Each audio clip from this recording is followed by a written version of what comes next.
My name is Alara Vance, and the life I knew ended not with a bang, but with the soft click of a door opening. I was in the small sitting room of the house we shared, mending a tear in my work overalls when Kalen Cross walked in. The look on his face was one I'd never seen in all our years together. A frantic, almost wild relief, as if he'd just escaped a burning building. "Alara," he began, his voice too steady, too rehearsed. "We need to call off the engagement. I don't love you. Not like that. And I have to believe that you, of all people, wouldn't want to be trapped in a marriage our parents arranged out of pity and old promises." The needle slipped, pricking my finger. A single bead of blood welled up, stark against the faded blue denim. I didn't look at it. I looked at him. And in that crystalline moment of shock, the final piece of a terrifying puzzle slid into place.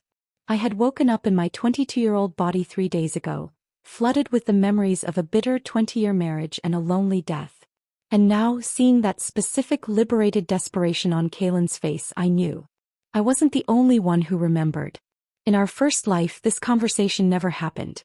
3 days from now, during the final calibration of the new ether core lathe, his magnum opus, the project that would make his career, Kalen would collapse. Sudden cardiac arrest. As the on-site medic, I'd been the one to resuscitate him, my hands performing compressions on the chest of the man who would later look at me with nothing but cold obligation. Our marriage, a dictated sequel to his near-death experience, was a 20-year sentence of resentment. "Alara, if I hadn't been so worried about public perception, about people calling me an opportunist, I would have married Celine years ago," he'd spat at me during one of our countless arguments. "You clung to me out of desperation and guilt-tripped me into this. You are the chain around my ankle." The car accident that ended my first life was a blur of screeching metal and shattering glass. But the end was painfully clear. I was broken, fading in a hospital bed, and it was Celine he held, not me. It was Celine he whispered to as he signed the DNR order without a second's hesitation. His final words to me, whispered at my bedside when he thought I was unconscious, were a cruel joke. "Alara, this is all my fault. You've suffered so much because of me." After decades of that bitterness, I had finally let go. And then I woke up. 3 days before the wedding.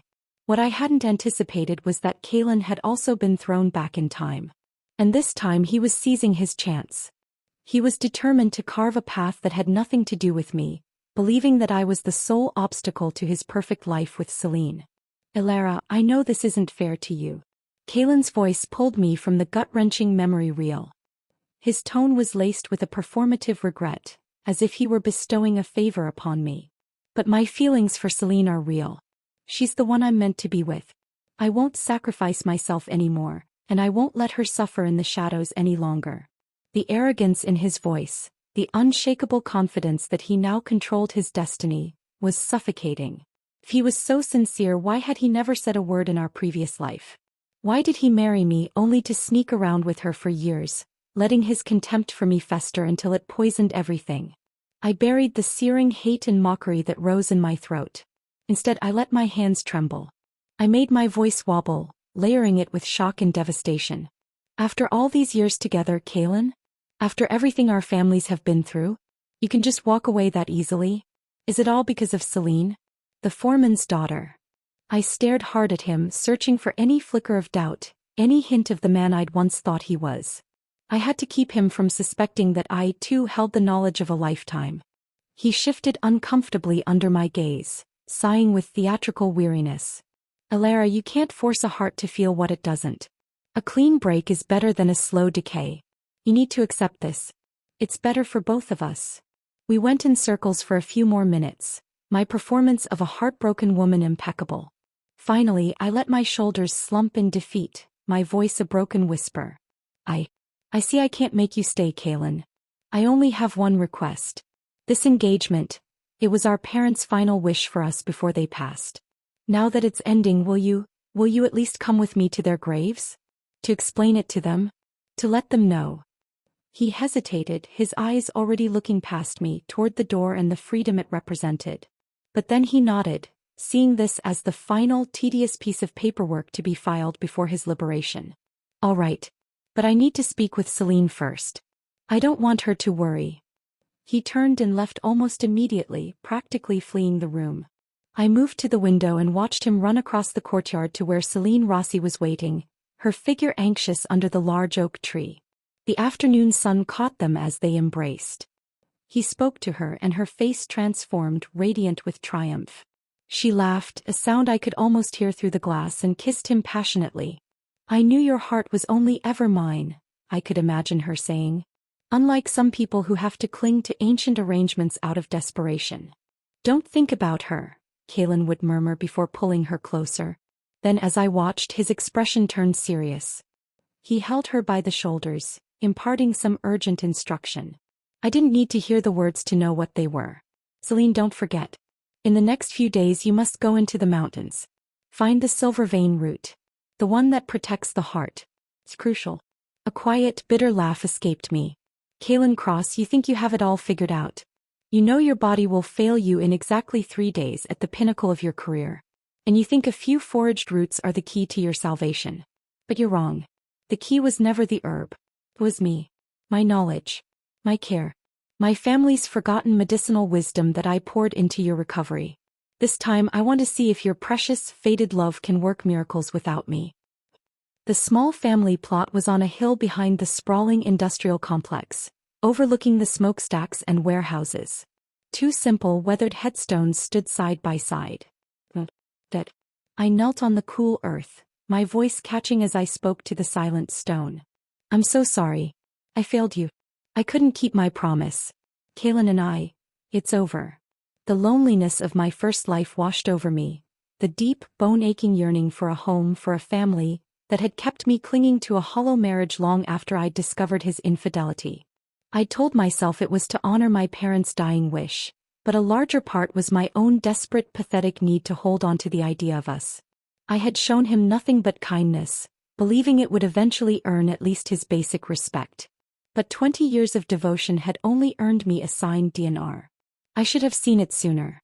Kaylin Cross was emotionally barren, a man who saw gratitude as a debt and love as a transaction. A presence loomed behind me. I didn't need to turn to know it was him, hands shoved in his pockets, radiating impatience and cold indifference. His gaze fell upon the graves of the 2 people who had found him, a half-frozen orphan, and taken him in. The man and woman who had loved him as their own and begged their old apprentice, Master Thorne, to give him a job and a future. Not a flicker of remorse or warmth touched his features. He might as well have been looking at 2 interesting rocks. I finished my silent prayer and turned my head. "Kaylin, don't you have anything to say to them? My father was the one who pulled you from that snowdrift. My mother was the one who convinced Master Thorne to take you under his wing." His gaze flickered with a moment of pure annoyance before settling into a mask of righteous arrogance. An expression that screamed, "I've been reborn. Your petty guilt trips mean nothing to me now." "Elara, why dredge that up?" he said, his tone dismissive. "Your parents, wherever they are, would want us to be happy.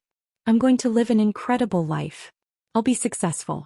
That's how I'll honor their memory. I'll take care of you too, just like they would have wanted. But taking care of you doesn't mean marrying you. I can be your brother. That should be enough."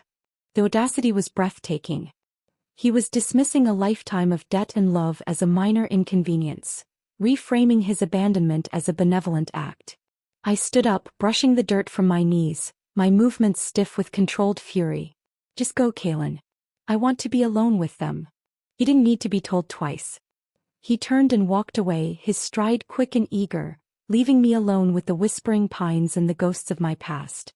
I placed a bunch of wild chrysanthemums, my mother's favorite, before the headstones. "You'd want me to be happy, wouldn't you?" I whispered, the wind drying the tears on my cheeks before they could fully fall. "You wouldn't want me to waste another lifetime on a man with a heart of ice." The rustling leaves sounded like an answer. I bowed deeply 3 times. "I promise you," I vowed, my voice firm and clear now. "In this life, Elara Vance will live for herself. And those who hurt me, they will pay. Every last one of them." My path was set. The game had begun. And he had no idea he was no longer the only player who knew the rules. The walk back from the cemetery took me past the factory's main bulletin board, the central nervous system for all gossip in our small industrial community. And just as I'd anticipated, a spectacle was in full swing. There she was. Celine Rossi, the foreman's daughter, preening at the center of a flock of wide-eyed younger women from the administrative offices. She was a vibrant peacock among sparrows, her laughter sharp and carrying.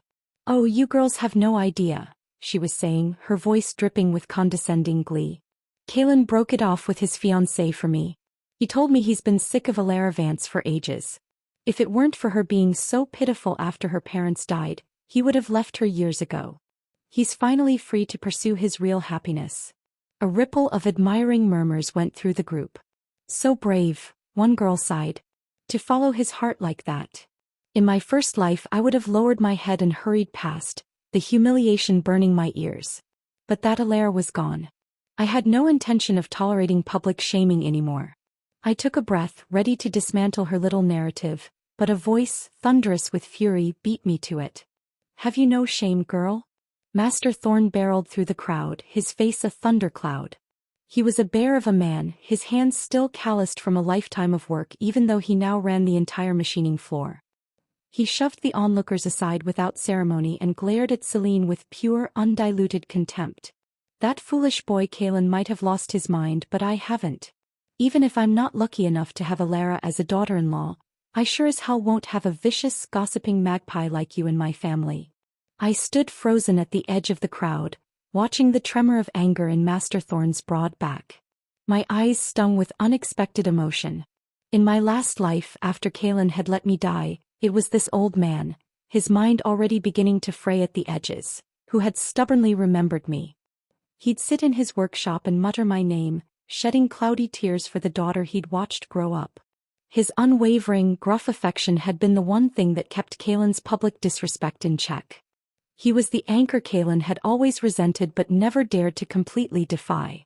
The women, sensing real danger, scattered quickly. Celine, her face flushed with a mixture of fury and embarrassment, bit her lip, stamped her foot and flounced away.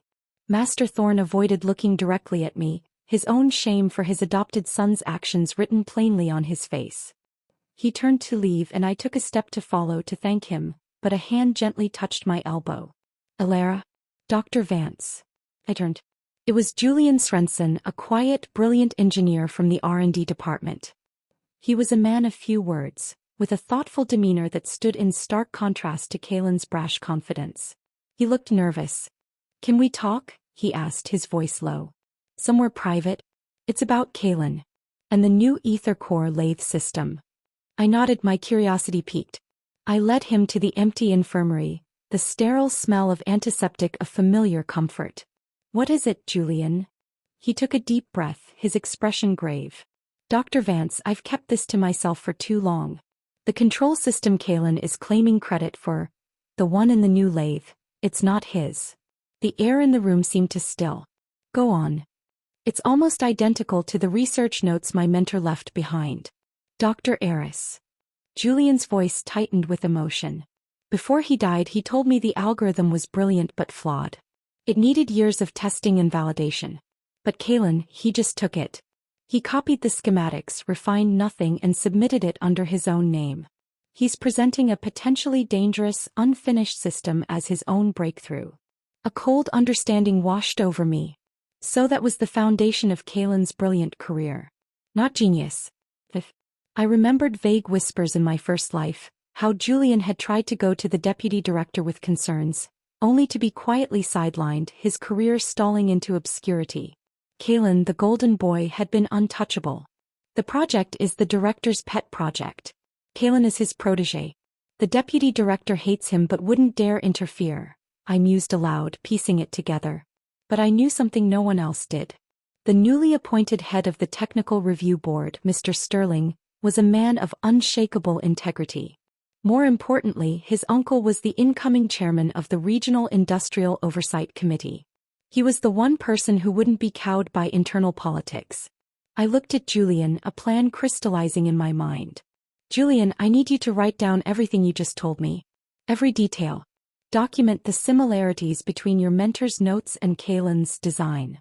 Then, slide an anonymous letter into Mr. Sterling's mailbox." Julian's eyes widened, but a spark of resolve ignited within them. He nodded. "It's what Dr. Eris would have wanted. It's the right thing to do." After he left, I made sure the letter was written and discreetly delivered. Later that afternoon, as I was returning from my rounds, the sound of a heated argument erupted from the main machining floor. I didn't need to guess who it involved. I followed the noise. Master Thorn, his face purple with rage, was jabbing a finger at Kaelin's chest. "You ungrateful wretch. You tell me what is wrong with Alara. A man needs a conscience, boy." Kaelin stood beside the gleaming frame of the half-assembled ether core lathe, his face dark, that infuriating aura of reborn superiority clinging to him. "Father, please don't make a scene. I know where my future lies. I don't need you to dictate it to me. I won't make the same mistakes again." "Mistakes?" Master Thorn roared, his voice echoing off the high ceilings. "My mistake was pulling you out of that snow. My mistake was convincing the foreman to give you a chance. Taking you in was the greatest error of my life." Celine was there, of course, clinging to Kaelin's arm like a possessive vine. "Master Thorn, that's so unfair," she simpered. "Kaelin is just pursuing his true happiness. You should be supportive." "Get out." Thorn bellowed, snatching up a heavy wrench and slamming it onto a steel workbench with a deafening clang. Workers were peering in from every doorway. "Kaelin, if you marry that creature, then don't you ever call me your father again. I, Gideon Thorn, have no son who is so disloyal and heartless." The gossip would be all over the factory by shift's end. Kaelin Cross dumped the Vance girl for the foreman's daughter, and Old Man Thorn disowned him for it. I stepped forward, my heart aching for the old man. He saw me and immediately moved, placing his large body protectively in front of mine. "Alara, I am so sorry," he muttered, his voice thick with shame. Suddenly, Kaelin pointed an accusing finger at me, his eyes blazing with sudden misplaced anger. "This is your doing, isn't it, Alara? Scheming behind my back, turning my own father against me? I'm warning you. My life is mine to control." Master Thorn moved faster than I thought possible for a man his size, stepping fully between us. "You worthless cur. You do a shameful thing and then have the audacity to blame her for it." Kaelin's gaze remained locked on me over his father's shoulder, cold, impatient, and filled with a perverse sense of relief. He was free of me. He was free of the old man's expectations. He saw us both as weights holding him back from his glorious, reborn destiny. We were obstacles he had successfully cleared. Celine tugged on his sleeve. "Kaelin, come on. Let's go talk to my father. Don't waste your breath on people who don't matter." They walked away without a backward glance. The moment they were gone, the fight seemed to drain out of Master Thorn. He slumped onto a workbench, burying his face in his rough, grease-stained hands. "Alara," he groaned, his voice hollow. "I failed as a father. A man like that, mark my words, he's headed for a fall. Yes, I thought, my heart hardening. He is. And it's coming sooner than you think." The only pity was that Master Thorn was leaving for a week-long procurement trip first thing in the morning. He would miss the main event. The stage was set, the players were in position, and the first threads of the web were being spun. All that was left to do was wait for the fly to land. The 3 days passed with a strange, suspended quality. The air in the factory hummed with more than just machinery. It crackled with whispered gossip about the dramatic breakup, Master Thorn's disownment, and Celine's triumphant gloating. I moved through it all like a ghost, tending to scraped knuckles and heat exhaustion in the infirmary, my face a placid mask that hid the storm of anticipation within. Finally, the day arrived. The official testing of the ether core lathe was a major event. Banners hung from the rafters of the main assembly bay. Every manager, foreman, and important figure from the regional industrial board was there. A sea of suits and expectant faces gathered around the gleaming, monstrous piece of machinery. And at the center of it all stood Kaelin Cross. He looked like a man who had already won. Dressed in a tailored suit that cost more than my monthly salary, he stood tall, a confident smile playing on his lips as he addressed the crowd. He was the prodigy, the self-made genius, the author of his own destiny. "This integrated control system," he announced, his voice ringing through the bay, "represents a complete reimagining of precision engineering. It is a system I have independently developed from the ground up, featuring innovative harmonic dampeners and a proprietary—" I didn't listen to the rest. I stood off to the side, near the emergency medical station I had prepared, my fingers unconsciously checking the contents of the kit for the 10th time. Adrenaline, defibrillator pads, oxygen. A bitter, familiar routine. Before he could finish his grand speech, Celine made her entrance. She was a splash of garish crimson in a sea of gray and navy, her dress too formal, too attention-seeking for a factory floor. She flitted through the crowd of officials like a social butterfly, basking in her reflected glory. The moment her eyes landed on me, she veered over, her voice syrupy and loud enough to draw glances. "Isn't it thrilling, Elara?" she chirped, not even bothering with a greeting. "Kaelin is the youngest senior engineer in the sector's history. A true visionary. Some people must finally understand the difference between true brilliance and, well, common dirt." I didn't look up from my medical kit. "The heart doesn't care about brilliance or dirt, Miss Rossi. It only cares about rhythm. If you'll excuse me." Her smile tightened, but she flounced away, rejoining the adoring circle around Kaelin. The test began.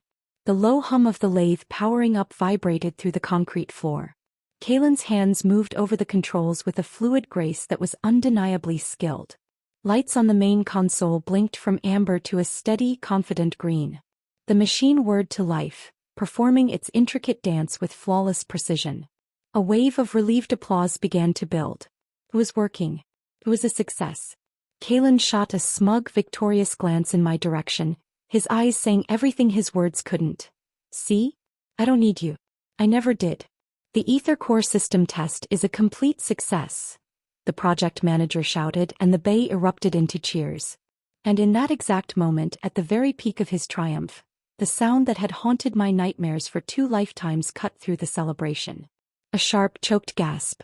Kaelin's confident smile froze into a grotesque mask of surprise. His hands flew to his chest, clutching at the fine fabric of his suit jacket. The color drained from his face, leaving it a ghastly gray.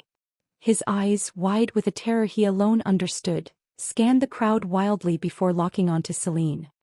He took one stumbling step toward her, his mouth working soundlessly, and then his legs buckled. He crashed to the oil-stained concrete floor with a sickening thud. Chaos. The cheers died, replaced by shouts of alarm. The crowd surged forward, then recoiled. Director Rossi, Celine's father, barked orders that no one heard. I grabbed my medical kit and pushed through the stunned onlookers, my training taking over, my heart a cold, hard stone in my chest. I knelt beside him. His breathing was agonal, ragged. No pulse. Just as before. "Someone call for an ambulance. Now." I yelled, my voice cutting through the panic with practiced authority. I ripped open his shirt, reaching for the defibrillator pads. "No. Get away from him." Celine scrambled to my side, shoving me hard, her face a mess of tears and fury. She clutched a small, cloth-wrapped bundle to her chest. "Elara, what do you think you're doing?" she screamed. I looked up, my expression one of pure, professional concern. "Miss Rossi, please step aside. The patient is in cardiac arrest. He needs immediate emergency care." Kaelin's eyes fluttered open for a second, meeting mine. Panic and raw hatred flared in them. He knew. He knew what was happening, and he knew I was his only real chance. But his voice was gone.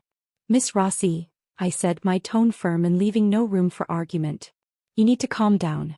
I am a certified medic. If you care about Kaelin, you will let me do my job and stop interfering. Herbs take time to work. Right now he needs CPR." Everything I said was medically accurate, ethically sound, and perfectly responsible. To everyone else, I was the rational professional. To Celine, I was a usurper, a snake trying to steal her moment. "I said get away," she shrieked, her voice hysterical.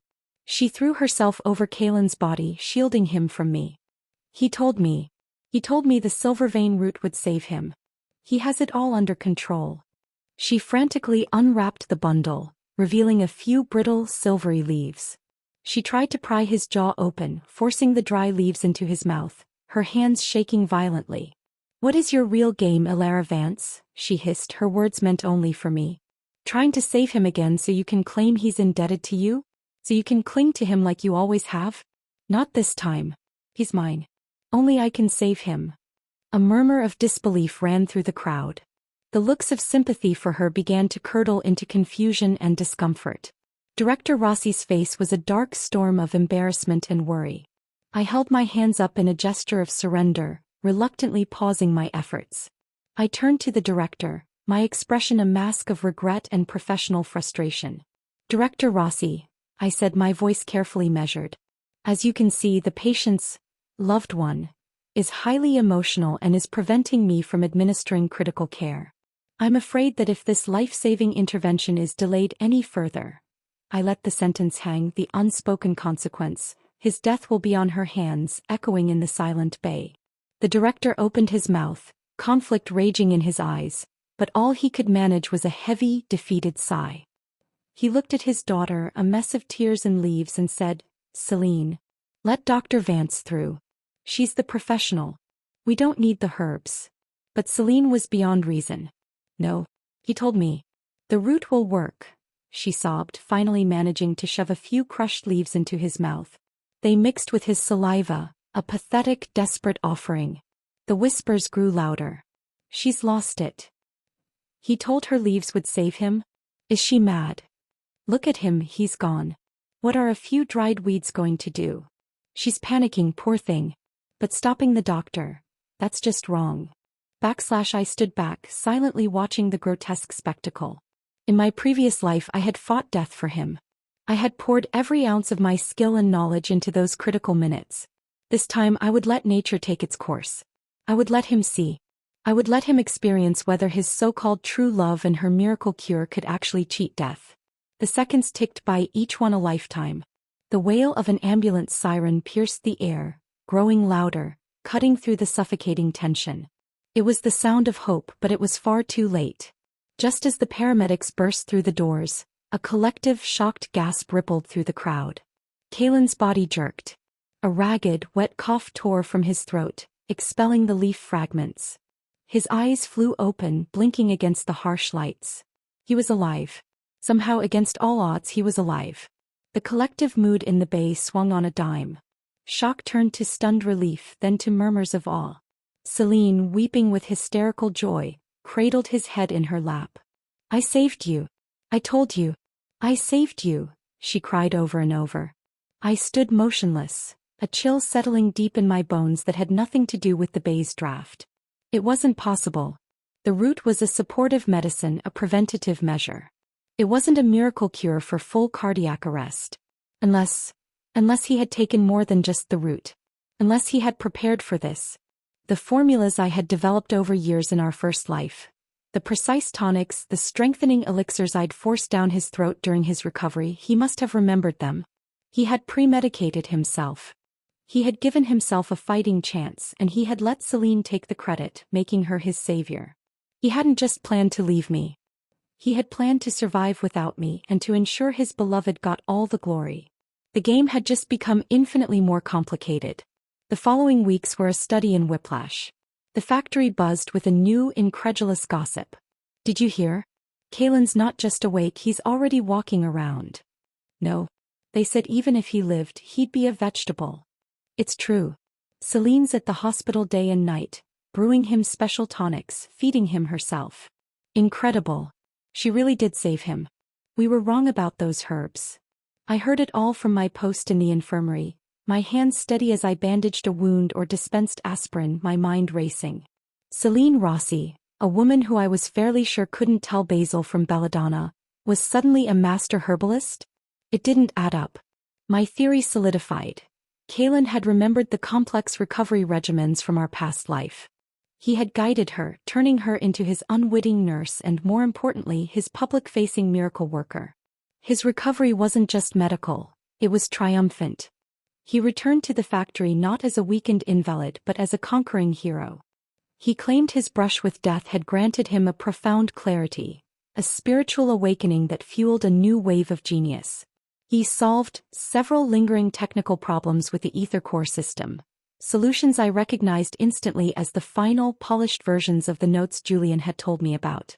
The stolen work was now being presented as divine inspiration.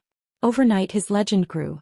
He was the brilliant engineer who had cheated death and returned smarter and stronger. Investors flocked to him. The regional news did a feature. He was the golden boy, brighter than ever. And at the peak of this dizzying ascent, he and Celine announced their engagement. The wedding was a spectacle planned for 2 weeks later, the social event of the season. I received my invitation, of course. It was delivered not by post but personally by Celine. She swept into the infirmary, dressed in another expensive, too ostentatious outfit, her face glowing with vicious victory. "Ilara," she said sweetly, placing the thick gold-embossed card on my desk. "Kalen insisted you be invited. He said you and Master Thorn are the only family he has left. And since the old man is still away on business, you as his dear sister, simply must come and witness his happiness." I smiled a thin, cold smile and picked up the invitation. "Of course I'll be there," I said, my voice even. I wouldn't miss it for the world. The day of the wedding, the factory's main hall was transformed. Gold banners, overflowing flower arrangements, a string quartet. It was a vulgar display of wealth and ego. Kalen stood at the podium delivering a speech that lasted nearly an hour. Every word was dripping with faux humility and grandiosity. He spoke of his second chance at life, his boundless love for Celine, the angel who had pulled him from the abyss. The silver vein root became a mythical talisman. He was the hero reborn through love and miracle cures.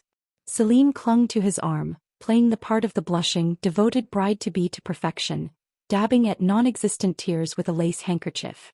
The performance was nauseatingly effective. Several women in the audience were genuinely weeping. I sat in the very back, in the most shadowed corner I could find, a faint smirk of contempt on my lips. "You think you've won, Kalen Cross? You think the half-remembered, stolen fragments of my knowledge are enough to secure your destiny?" I knew something he didn't. The silver vein root, while potent, harbored a latent toxicity. It was a finicky plant. Used correctly with the proper balancing agents my family's journals detailed, it was a powerful restorative. Used alone, in large, rushed doses to force a rapid recovery, it built up a dangerous residue in the nervous system. It created a metabolic debt that would eventually come due.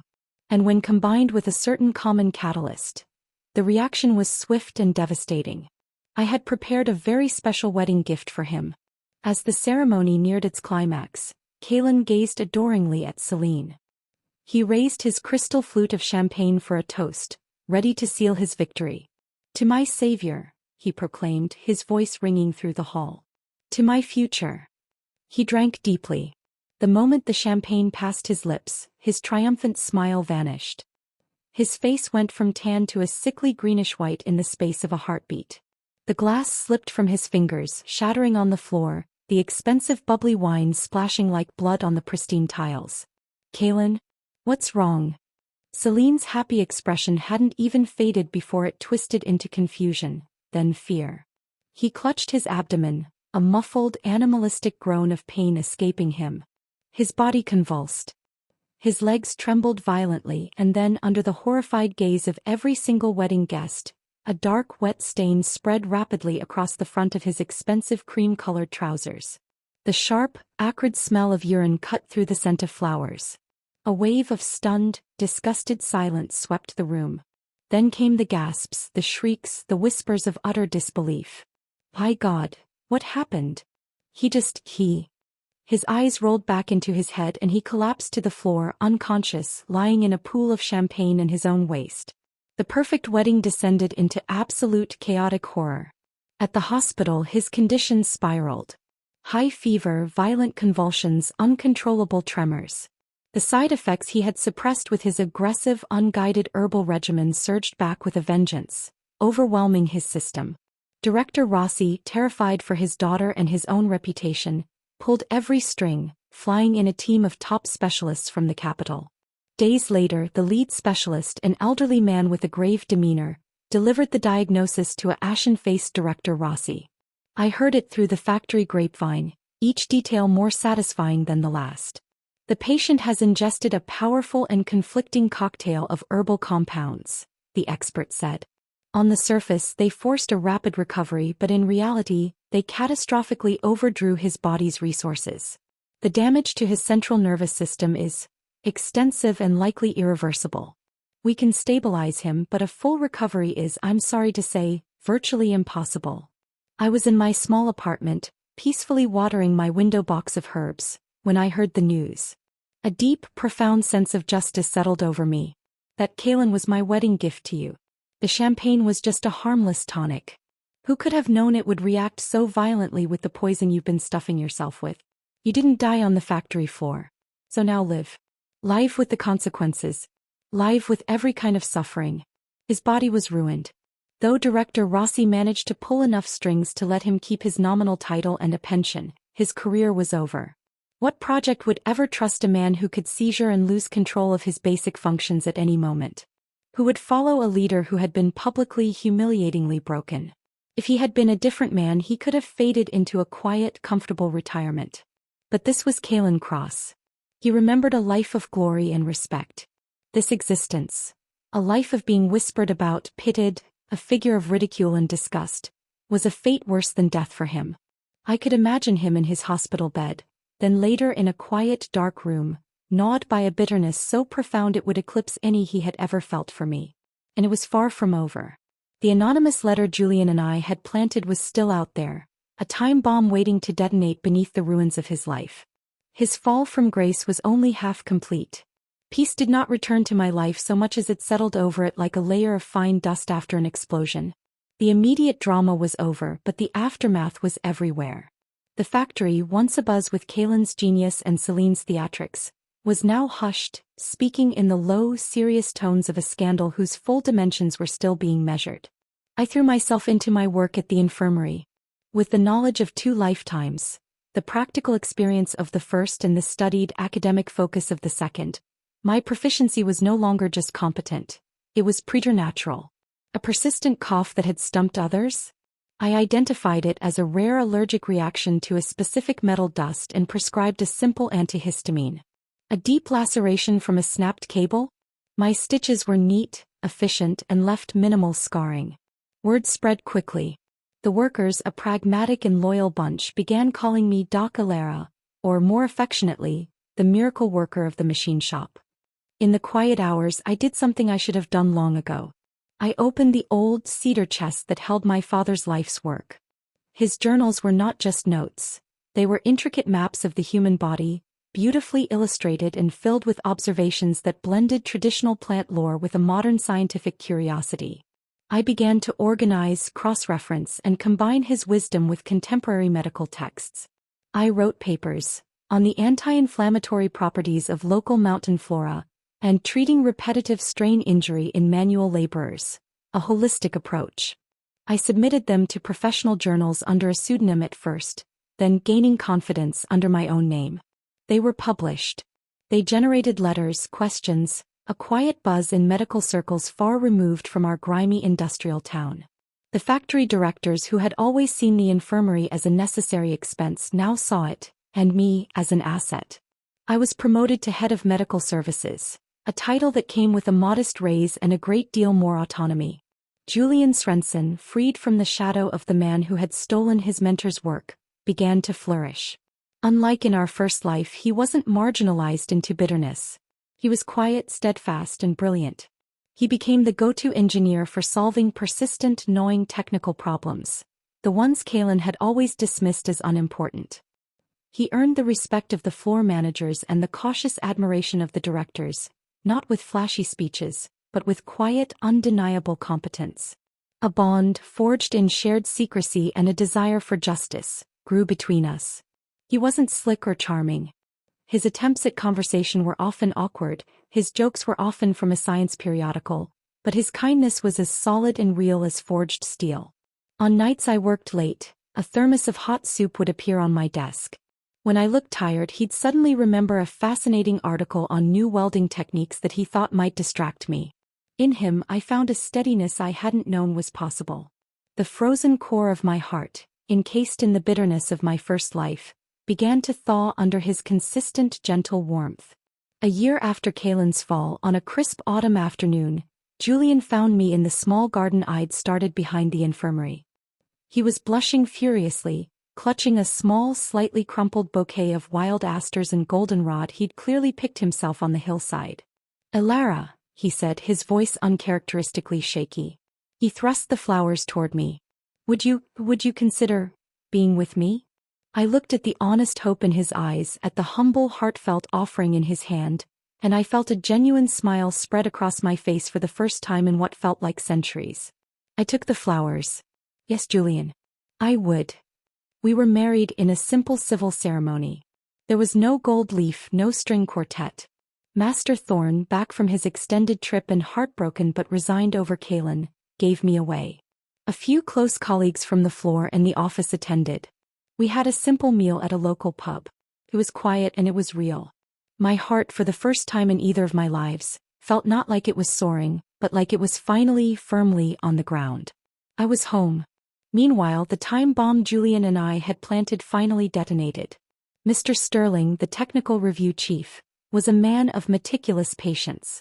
He had received our anonymous letter and, instead of launching a public inquiry, had spent nearly 2 months conducting a quiet forensic investigation. He interviewed old-timers, tracked down archived blueprints, and crucially located the original annotated research notes of Julian's mentor, Dr. Eris. The evidence was irrefutable and damning. Kaelin's revolutionary system was a near-perfect copy. But the scandal grew worse. Mr. Sterling's investigation uncovered that Dr. Eris's notes were filled with warnings. Annotations in the margins highlighted design flaws, unverified stress points, and potential failure modes in the harmonic dampeners. Kaelin, either unable to solve these complex problems or too eager for glory to care, had ignored them all. He had installed a fundamentally flawed system. In our first life, these flaws had manifested as occasional mysterious malfunctions. A seized gear here, a misaligned calibration there, things Kaelin, with his silver tongue and rising star power, had smoothed over as teething problems. Safety protocols were more lax then. No one dug deeper. But now, under the magnifying glass of a province-level investigation triggered by Mr. Sterling's report, these flaws were exposed as catastrophic accidents waiting to happen. A failure in the main dampener at full operational speed could shatter the lathe's core, sending shrapnel flying like shrapnel. Could have killed someone. The news broke like a tsunami. The man hailed as a genius was publicly unmasked as a thief and a fraud. Worse, he was a danger to his fellow workers. All the accolades vanished. His private office was sealed shut. The Ether Core project was suspended indefinitely for a complete safety overhaul. Director Rossi, already on thin ice after the wedding debacle, was penalized for gross oversight and nepotism. He was suspended pending a full review, his career effectively over. The house of cards Kaelin had built with stolen blueprints and lies had collapsed, and it had buried everyone standing too close under the rubble. It was during this final unraveling that he came to see me one last time.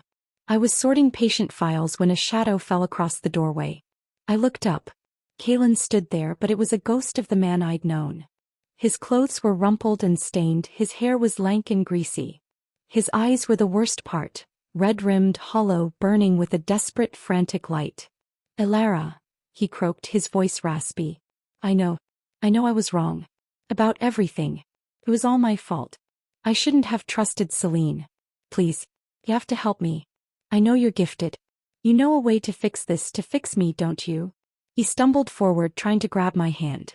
I recoiled, pulling back from his touch as if from a hot stove. "Kaelin," I said, my voice cold and flat. "There is nothing between us. If you're unwell, you need to see the specialists in the capital. This is a factory infirmary. I don't treat complex neurological conditions. No. Elara, please." His voice cracked with desperation. "I know you're angry, you have every right to be. But if you save me, I'll do anything. I'll divorce Celine. We can be together again, okay?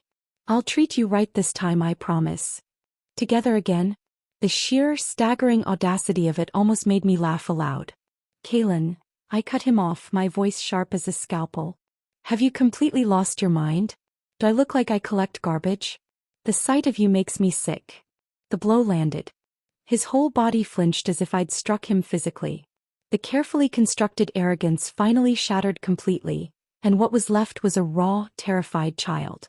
"I was reborn," he choked out, the confession tearing from him. "I came back. I thought I could fix my one regret, I could climb even higher. I knew what would happen in 3 days. That's why I told her to get the root. I remembered the formulas. I thought I had it all under control." He looked up at me, his bloodshot eyes wide with a pain and disbelief that was almost pitiable. "In the last life, nothing happened to me. It was you. You were always the one saving me. And now it's not too late, is it? If I come back to you now, you'll still save me, won't you? You have to." The The final piece of his delusion was laid bare. He didn't want me. He wanted my knowledge. He wanted the safety net I provided. Even now, at his absolute nadir, he saw me not as a person, but as a tool for his own preservation. What are you talking about? I snapped, feigning ignorance one last time. If you've gone insane, go check into a psychiatric hospital. But right now, get out. I pointed to the door, my arms steady, my voice final. Don't ever come back here. If you do, I'll call security. Whether you live or die, Kalen Cross, it has nothing to do with me anymore. The light in his eyes guttered out. He opened his mouth, but no sound came. He was completely, utterly broken. He turned and stumbled out of the infirmary, a shattered man shuffling into the twilight. I felt no triumph. No pity. Just a cold, quiet finality. The scales were balanced. He had crafted his own hell and I had simply closed the door behind him. Years have a way of softening even the sharpest edges of memory. The relentless gossip about Kalen Cross and Celine Rossi eventually faded, replaced by newer scandals, triumphs, and the simple daily rhythms of life at the factory. I heard about Kalen's end in fragments, passed along through the same grapevine that had once celebrated him. After his dismissal was finalized, his health continued its slow, irreversible decline. The tremors never left him. The shame never left him. Celine, it turned out, was not equipped for the role of long-suffering caregiver. The woman who had vowed to be his savior could barely stand the sight of the ruined, incontinent man he had become. When he hit absolute rock bottom, penniless, living in a subsidized studio apartment on the edge of town, she served him with divorce papers and vanished. A minor winter chill, the kind a healthy body would shrug off in a day, settled in his lungs. Weakened and alone, he didn't have the strength to fight it. He was found a week later by a concerned neighbor. The official cause was pneumonia. The unofficial cause was a complete and total surrender. I felt a quiet pang, not for the man he became, but for the boy my parents had pulled from the snow. His story was a tragedy of his own making, a warning etched in a life wasted. Years after that, a new transfer from another district mentioned Celine's fate in passing over lunch. After the divorce, her reputation in tatters, she'd quit the factory and married a wealthy, older businessman from a distant province. The marriage, I was told, was not a happy one. She had never outgrown her spoiled, petulant nature, and her new husband had little patience for it. The gossip spoke of verbal tirades and later of physical abuse. Her life became increasingly isolated and miserable. The final report was that she had begun acting erratically, delusional, telling anyone who would listen that she wanted to go back to her previous life, to when she was the foreman's daughter, the beloved fiancée of a brilliant man. In the end, she was found in her lavish, lonely house, her wrists opened with a shard of broken mirror. The news gave me a shudder, a cold ripple across the still waters of my contentment. Had she been reborn too? Had she carried the memory of that fleeting, triumphant period into a life of misery, forever tormented by the comparison? Perhaps. But it didn't matter. Whatever she was, whatever she had been, it was over. The ghosts of my past were finally, truly at rest. I was walking through the city park with Julian and our 1-year-old son Leo. The afternoon sun was warm on our faces. Leo was giggling, bundled in Julian's strong arms, reaching for a brightly colored leaf. Julian, with the effortless grace that still surprised me, caught our son's tiny hand with one of his own and with the other, gently smoothed a stray strand of hair the breeze had blown across my face. His touch was warm, his smile quiet and sure. In his eyes I saw a future. Not a dazzling, dramatic one like Kalen had always chased, but a deep, steady, and enduring one. A life built on respect, on shared quiet moments, on love that was a choice renewed every day, not a chain of obligation. I had spent one lifetime tied to a man who saw me as an anchor dragging him down. In this life I had found a man who was my foundation, allowing me to build something new and strong and wholly my own. The world was bathed in the golden light of a peaceful evening. My son giggled. My husband held my hand. The past was a closed book. In this life I never fell for a heartless man again. I was finally living the quiet, happy life I had deserved all along. The end.